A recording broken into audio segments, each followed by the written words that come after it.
talk about it, talk about it, talk about it, talk about it. Talk about moving. Won't you take me to Funky Town? Hi, welcome back to No Doubt Me. Papi Steve, Mr. Russell, here again to take us on a journey.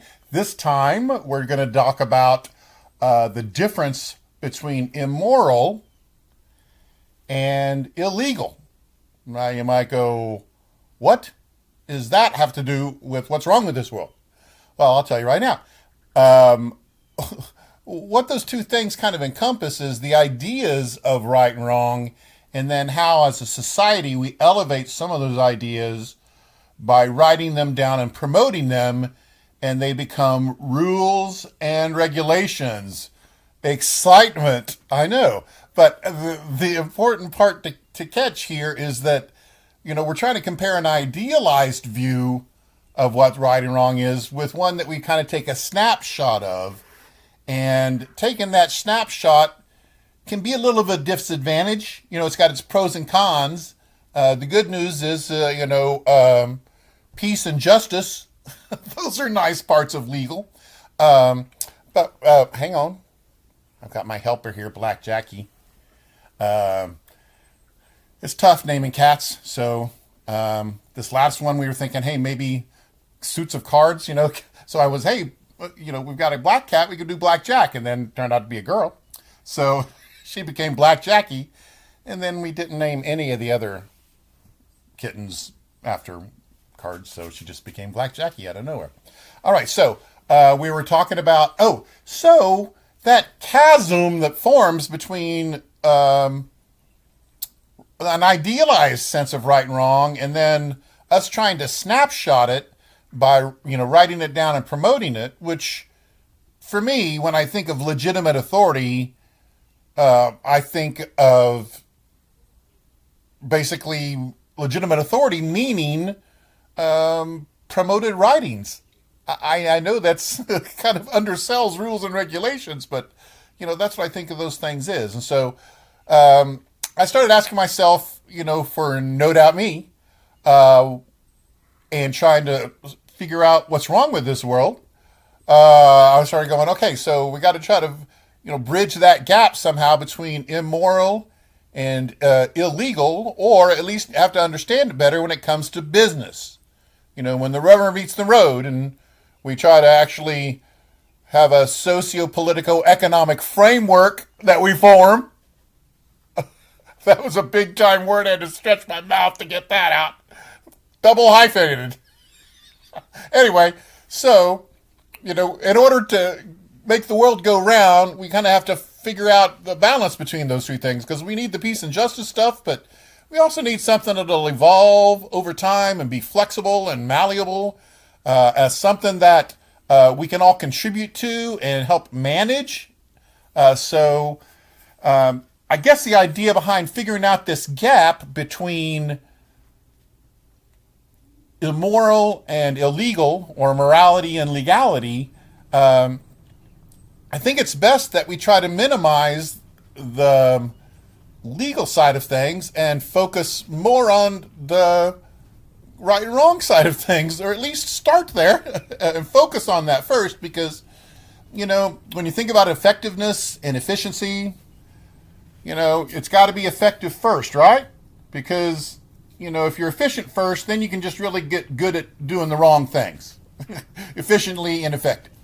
So you want to be effective and then go out and be efficient. And that's, for me, when it comes to No Doubt Me, that's where morality, it has to start at the beginning. And so I needed some sort of test for me to figure out, as I was considering types of companies, how do we figure out if this is going to be a moral company or not? And basically kind of start with a moral company of a person and try to grow that person, in different ways by looking at different types of companies and what a company is and when companies started. And then we'll understand a little bit better of how we can actually grow that into other entities, other organizations. So That that was the key thing for me. And so I think the easiest approach, Occam's razor, is just to kind of go ahead and adopt the golden rule: do unto others as you'd have them done, do unto you. And there's a lot of different versions of the golden rule in different types of philosophical backgrounds for that phrase. So I think that's a good starting point for us exploring immorality. And I think that's a good test for us to take our different types of companies and different types of organizations that we can grow from a sole proprietorship in an individual and start asking ourselves the questions: do some of these different ideas better lend themselves to morality or not? And we can even discuss the idea of, is there a way in which we can grow a moral organization or entity and avoid the pitfalls of immorality to where it's an inherently legal organization? So I guess that's where I am as far as the balance between immorality and illegality is. I think of illegality as the things that people do that violate other people's proposed writings or promoted writings, which became laws and regulations. So I respect those until such time as I can convince them to change or make them change. I'm not against them. I'm just reminding everyone that, for example, this is one of my favorite things I like to think about, is that all these promoted writings and stuff, a lot of them, as far as the rules and regulations of the world, didn't exist 250 years ago. Happy birthday again, America. Just passed July 4th of 2026, and we hit the 250-year mark. So it's important to realize that, there was a blank slate or canvas globally 250 years ago. And since then, we've written and promoted all the laws and everything. I mean, we know about the United States. We've got 250 years right there. So it's not like we're having to overcome decades or I guess we are having to overcome decades, but it's not like the millennia or thousands of years of history that we have to figure out or dig through to try to find out what's wrong with it. We just really have about 250 years worth of stuff, and assuming that whatever we figure out was wrong is just going to be a tweak of one or a few things to get us back on track, we're going to keep most of everything, right? I mean, we can't really have a solution to what's wrong with this world that requires us to start over per se. It's just a matter of, coming out with a bug fix release. We just need to figure out and agree on maybe what's wrong, and then go down the path of trying to implement a solution. So I kind of started this whole thing out with the notion that it was going to honor City Slickers, the movie, and Curly, which y'all will remember. Billy Crystal asked Curly, what's, the key to life? And he tells him it's that one thing, and he goes, what one thing? And he's like, you just got to pick one. Pick a thing.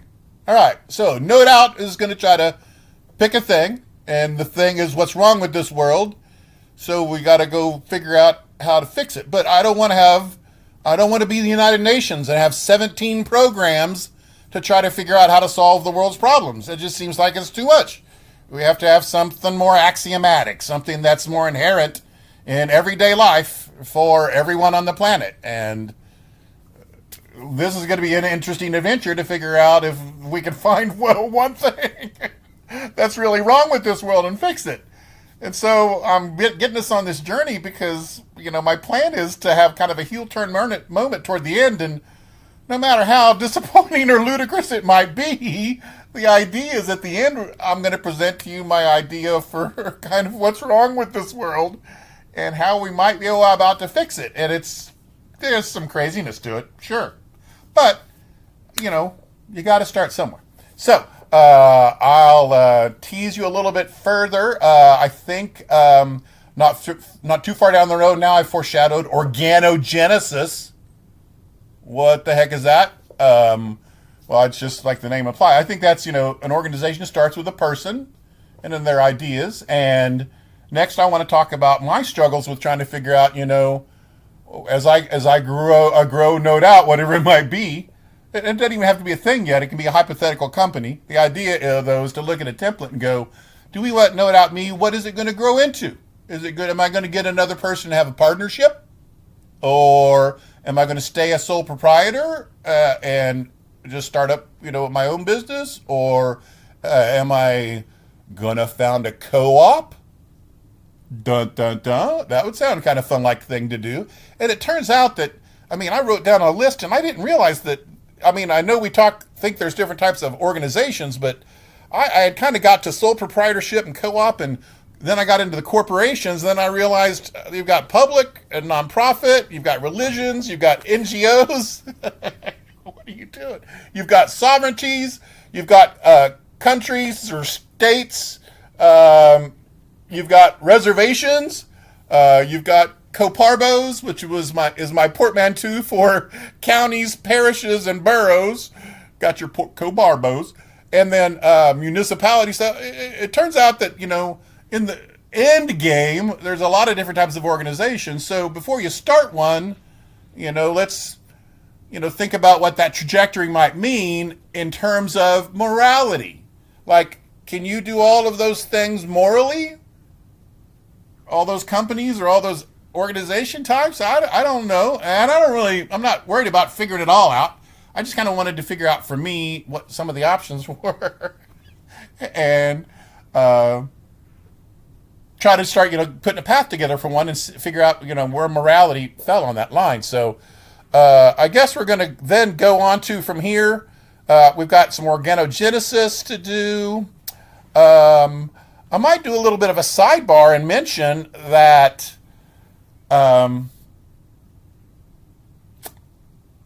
there's a really great guy that wrote a book on morality, and maybe that would be a good thing for me to talk about a little bit. And mainly because the book was panned, and a book after that he wrote got a lot of mileage, got legs, and really went crazy.